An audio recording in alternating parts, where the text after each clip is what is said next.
Hello বন্ধুরা, আমি শুভম। কেমন আছো তোমরা সবাই? চলে এসেছি নতুন একটা মিনি ব্লগ নিয়ে। আজ এসেছি এক্সপোতে। প্রথমেই 10 টাকার ভেজাল পাইনাপেল জুস খেয়ে চলে গেলাম টিকিট কাটতে। 10 টাকার টিকিট কেটে চলে গেলাম ভিতরে।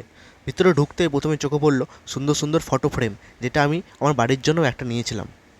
ওনাদের সাথে কথা বলে জানা গেল ওনারা সোদপুর থেকে এসেছেন এবং তার পাশেই ছিল একটি ব্যাগের দোকান। 100 টাকার মধ্যে বেশ ভালো ভালো ব্যাগে ছিল, তোমরা চাইলে এখান থেকে একবার দেখতে পারো।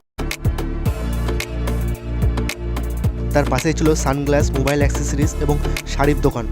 একটা সানগ্লাস ট্রাই করেছিলাম, কেমন লাগছে নিচের কমেন্ট বক্সে জানিও।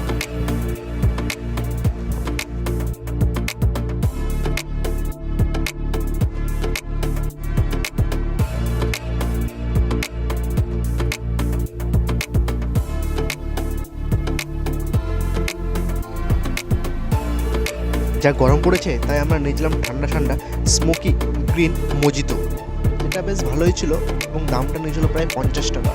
শরীরটা একটু ঠান্ডা করার পর তারপর আমরা নিয়েছিলাম পটেটো চিপস, যার দাম ছিল মাত্র 50 টাকা।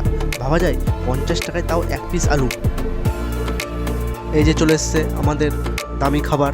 চলো, এই দামি খাবার খেয়ে আর নিতে পারছি না, এবার বাড়ির দিকে বেরোনো যাক। তবে এক্সপোটা বেশ ভালোই লাগলো, কিন্তু কিছু কিছু জিনিস রাইডগুলো খুবই দাম।